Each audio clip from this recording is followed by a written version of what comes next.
Welcome back to another technical deep dive here in the debug zone. Today, we're tackling a big question and breaking it down with insights from other users. Hopefully this clears up some misconceptions and helps you get the answer you need. So buckle up, stay a little curious, and let's jump right in.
And that's a wrap.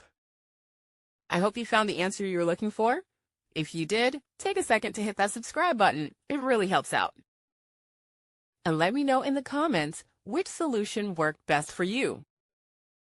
See you next time in the debug zone.